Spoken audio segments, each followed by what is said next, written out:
नमस्कार दोस्तों, कैसे हैं आप सब। उम्मीद करती हूँ कि आप सब अच्छे हैं, स्वस्थ हैं और अपने अपने घरों में अपने अपने कामों में बहुत व्यस्त हैं। तो दोस्तों, जैसे कि आपने देखा ही है कि मेरे यहाँ 13वीं का कार्यक्रम हो गया था और लगभग 8 दिन हो गए हैं 13वीं हुई कक्का जी की। पर घर काफ़ी प्यारा हुआ था, मजदूरों से भी काफ़ी साफ़ सफाई करवाई। फिर भी जब तक खुद घर की साफ़ सफाई नहीं करते हैं ना, तब तक साफ़ सफाई नहीं होती है।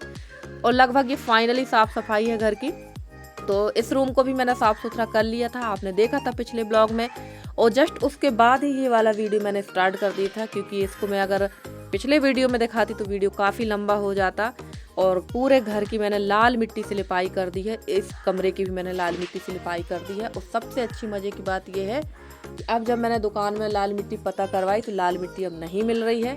तो अब आधा लाल हो गया, आधा हरा हो गया है घर। अब देखते हैं, अगर लाल मिट्टी मिल जाएगी तो दोबारा लाल मिट्टी की लिपाई होगी, नहीं तो फिर हो गया हरे गोबर की ही लिपाई होगी। फिर आ जाएंगे अपने रंग में। तो कोई बात नहीं, जो चीज़ अवेलेबल है वही काम करेंगे। और यहाँ की लिपाई मैंने कर दी थी, क्योंकि लिपाई के बाद ना थोड़ा सा धूल कम उड़ती है। और गांव देहातों में लिपाई बहुत ज़रूरी होती है, जैसे फ़र्श की सफाई ज़रूरी है वैसे ही कच्चे फ़र्श की लिपाई बहुत ज़रूरी होती है। और यहाँ लिपाई करने के बाद जो रजाइयाँ मैंने धूप में डाल रखी ना, फिर उनकी करेंगे अच्छी ज़ोरों से पिटाई। क्योंकि मेरी सुनीता बहन कह रही थी कि भाई आप रजाइयों की पिटाई इस तरह कर देते हो कि कोई अगर हाथ चढ़ जाए तो उसका काम ही ख़त्म हो जाए। सही बात है, पूरी जो गुस्सा है ना मैं रजाइयों पे उतार देती हूँ अपने। आप सोच लीजिए कि गुस्सा कितना तेज आता होगा। तो चलिए, ये लिपाई करने के बाद मिलते हैं बाहर। और अब आ चुकी हूँ बाहर और अब इनकी शामत आ चुकी है। अब इनकी होना है कुटाई, अच्छी जोर जोर से कर देंगे कुटाई, क्योंकि रजाइयों का काम हो चुका है। अब 3 ही लोग हैं, तो इनमें जिनमें खोल नहीं है उनको खोल डाल के उनको रख देंगे। और जब ज़रूरत होगी कोई आएगा तो निकालेंगे, नहीं तो ये काम तो हर घर में बढ़े ही रहते हैं। ठंड में कोई आता है तो निकालो फिर रखो। तो ये मेरा भर काम नहीं है, सभी के यहाँ ऐसे काम बढ़े रहते हैं। पर हम हाउस वाइफों के साथ तो ये सारे काम लगे रहते हैं। दिन भर काम करो और फिर उसके बाद शाम को हिसाब भी दो, भैया क्या काम किया है।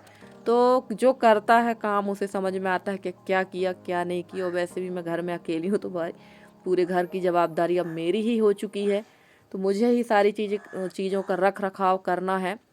और ऐसा नहीं है, कुछ जगह मिस्टेक भी हो जाती है, कुछ जगह भूल भी जाती हूँ, तो बातें भी सुनना पड़ती हैं। ऐसा नहीं है कि नहीं भूलती हूँ, भूल भी जाती हूँ कुछ जगह, क्योंकि कुछ मामले में बहुत भुलक्कड़ भी हूँ।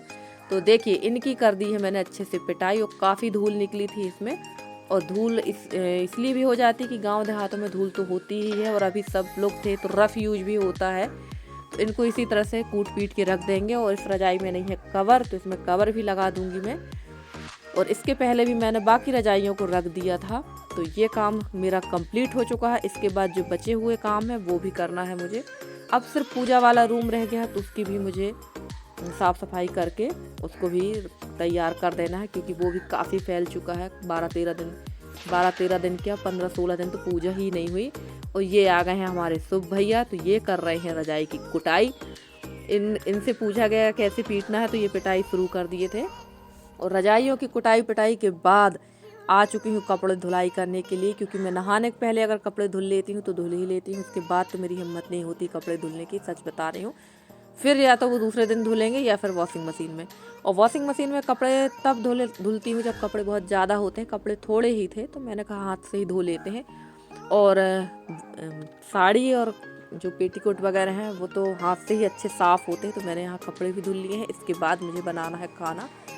सुबह का तो यही काम रहता है, घर की साफ़ सफाई। जब एक्स्ट्रा काम रहते हैं तो टाइम काफ़ी हो जाता है। और अभी अभी तो खाने पीने में टाइम काफ़ी हो रहा है फ्रेंड्स, क्योंकि कोई ना कोई आने जाने वाला भी लगा रहता है। और खेती का काम भी तो कोई ना कोई आता ही रहता है, तो ये सारी चीज़ें मैनेज करना पड़ती हैं।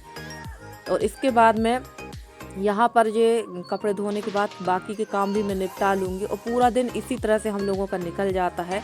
और नहा धोकर मैं आ गई थी रसोई में। तो खाने पे मुझे बनाना है आलू की सब्ज़ी और पराठे। सिंपल आलू की सब्ज़ी बनाना है, इसमें प्याज नहीं डालूँगी। जीरा वाला आलू जो बनता है वो सिंपल वही बनाएंगे। और पराठे, और आलू के साथ तो पराठे और पूड़ी अच्छी ही लगती है। जल्दी में यही बनाया मैंने, क्योंकि टाइम काफ़ी हो गया था, लगभग बज गया था 12। और ऐसे ही खाना बन रहा है, काफ़ी लेट हो जाता है खाना। और ये सारा जो खाना बनता है ना, बनता तो एक टाइम है और शाम को भी थोड़ा बहुत इसी से खा लेते हैं। और फिर गाय को दे देते हैं जो बच जाता है, क्योंकि खाना खाने का मन ही नहीं हो रहा है।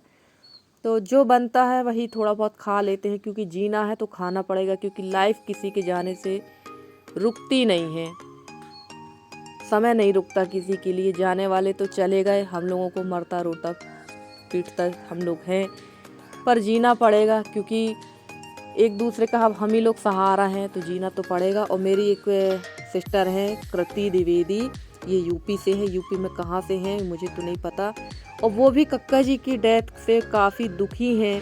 तो सिस्टर जी आप इतनी ज़्यादा दुखी हैं, अब सोचो हम लोग कैसे रहते हैं। हम लोग तीनों तो एक दूसरे को देख के रो भी नहीं पाते, क्योंकि एक रोएगा तो दूसरा भी रोना शुरू कर देता है।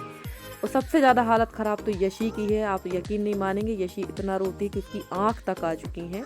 कल ही उसको डॉक्टर को दिखाया है, उसकी दवाई वगैरह ला के दी है हम लोगों ने, और उसको काफ़ी समझा रहे हैं, बड़ी मुश्किल से मोटिवेट कर पा रहे हैं उसको। और अभी तो बच्चों को बुला लेते हैं, तो थोड़ा सा यशी का मन अभी बहला हुआ है। और कल से तो मैंने अपने अगल बगल में जो देवर देवरानी के बच्चे हैं उनको बुला रखा है, और उनको यहीं पर रखती हूँ, ताकि यशी का मन थोड़ा सा बहला रहे। और सिस्टर जी, कृति सिस्टर जी, आपके लिए मैं कुछ बातें बोली हूँ, वो आप सुन लीजिए। नमस्कार दोस्तों, कैसे हैं आप सब। उम्मीद करती हूँ कि आप सब अच्छे ही होंगे और स्वस्थ होंगे। फ्रेंड्स, आज मैं आप लोगों के सामने फेस टू फेस आई हूँ। तो पहली बार मैं फेस टू फेस आप लोग से बात कर रही हूँ, और अभी मैं काम ही कर रही थी घर का, पर मैं थोड़ा सा आपसे बात करना चाह रही थी आज। जैसे कि आपको पता ही है कि अब हमारे जो कक्का जी थे वो अब हमारे बीच में नहीं हैं, वो हम लोग को छोड़ के जा चुके हैं। और हमारे साथ साथ आप लोगों को भी काफ़ी दुख हुआ है। और मेरी एक सब्सक्राइबर है कृति द्विवेदी, वो काफ़ी दुखी हैं, वो बहुत ज़्यादा परेशान हो रही हैं, कक्का जी की बहुत याद आ रही है, कक्का जी को भूल नहीं पा रहे हैं। तो सिस्टर, वो भूलने वाली हस्ती नहीं थे, उनसे जो भी मिला है उनको कभी भूल नहीं पाया है। और सोचिए आप इतनी दूर हैं, तब आप उनको नहीं भूल पा रही हैं, और हम लोग इस घर में कैसे रहते हैं।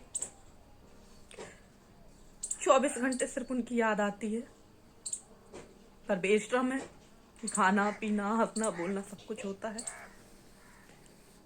और सबसे ज़्यादा तो दुखी मेरी बेटी है, क्योंकि वो तो 1 मिनट को अपने बब्बा जी को नहीं छोड़ा उसने। तो परेशान मत होइए, इस दुख की घड़ी में हमको एक साथ मिलके इस दुख को झेलना है और हिम्मत से काम करना है। आप ऐसे दुखी होंगी तो हम लोग कैसे रहेंगे। 24 घंटे तो नहीं रो सकते हैं, क्योंकि लोगों को लगेगा कि मैं शायद टीआरपी लूटने के लिए ये सब कर रही हूँ, पर ऐसा नहीं है। बहुत याद आती है कक्का जी की, रात को भी सपने में ही लगता है कि उनके पास बिस्तर है कि नहीं, तकिया है कि नहीं, उन्होंने अच्छे से ओढ़े हैं कि नहीं। और जब थोड़ा सा नींद खुलती तो ध्यान आता कि वो तो हमारे बीच में है ही नहीं। तो प्लीज़ कृति बहन, आप परेशान मत होइए। आप परेशान होंगी तो हम लोग भी बहुत परेशान हो जाते हैं, और मैं इसलिए आज आपके सामने आई थी, आप लोगों के सामने बहुत हिम्मत करके मैं फेस टू फेस बात कर रही हूँ। बस मैं इतना ही कहना चाहूँगी। और फ्रेंड्स, जैसे कि मैंने कहा था आपसे कि मैंने अपने देवर देवरानी के बच्चों को बुला रखा है, यसी का मन बहला रहे इसलिए। और ये देखिए, बड़ी मम्मी तो रोज़ शाम को आ जाती हैं, बड़ा ध्यान रखती हैं बड़ी मम्मी, रोज़ ही आ जाती हैं। और हमारी कृति सिस्टर कह रही थी कि अब कक्का जी को वो चाय पीते हुए कभी नहीं देख पाएंगी। तो कृति बहन, जब से कक्का जी गए हैं ना, शाम टाइम की चाय तभी बनती है हमारे यहाँ जब कोई आता है तो उसके लिए चाय बनाते हैं। और थोड़ा सा यशी की आदत है अपने बब्बा के साथ चाय पीने की, तो वो बनाती है ज़रूर, कोई ना कोई आ जाता है, वरना मुझे तो चाय पीने का ध्यान भी नहीं रहता है। और यहाँ बड़ी मम्मी थी, और ये मेरी ममता जो हमारे यहाँ बर्तन का काम करती हैं वो थी।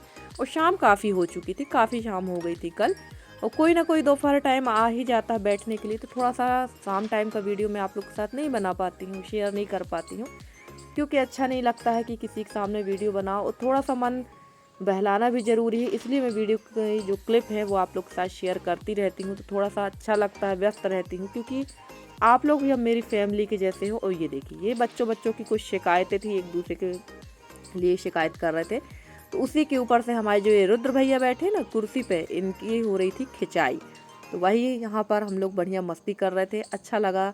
थोड़ा सा बच्चों के साथ रहो तो मन भी बहला रहता है। और फ्रेंड्स, आप लोगों को मेरे वीडियो कैसे लगते हैं? अगर आप लोग को मेरे वीडियो पसंद आते हैं तो प्लीज़ मेरे वीडियो को लाइक करें, शेयर करें, मेरे चैनल को सब्सक्राइब करके जिस तरह से आप लोग अपना सहयोग और स्नेह मुझे दे रहे हैं, इसी तरह से आप लोग अपना सहयोग और स्नेह मुझे देते रहिए। मैं पूरी कोशिश करूंगी कि आप लोगों के लिए अच्छे से अच्छे वीडियो लेकर आती रहूं, और मेरे जितने नए सब्सक्राइबर हैं, पुराने सब्सक्राइबर हैं, उनका मैं तहे दिल से बहुत बहुत धन्यवाद कहना चाहूँगी कि आप लोग मुझे इतना सहयोग कर रहे हैं, इतना स्नेह दे रहे हैं, जिसकी मैं बहुत बहुत शुक्रगुजार हूँ। और देखिए यहाँ तो बड़ी मम्मी बैठ गई हैं आज रुद्र भैया की गोद में, और इसको मैं ऐसे ही परेशान करती हूँ, इस गोलू मोलू को, इसको मैं इसी तरह से परेशान करती रहती हूँ, और ये भी बहुत मस्त है, ऐसे ही परेशान होता रहता है। तो फ्रेंड्स, कैसा लगा आज का वीडियो और कैसी लगी हम माँ बेटे की मस्ती, तो ज़रूर बताइएगा आप लोग कमेंट करके, और अपना सहयोग स्नेह हमारे साथ बनाए रखें। चलिए फ्रेंड्स, मिलती हूँ मैं आप लोगों से अगले वीडियो में, तब तक के लिए bye bye and take care.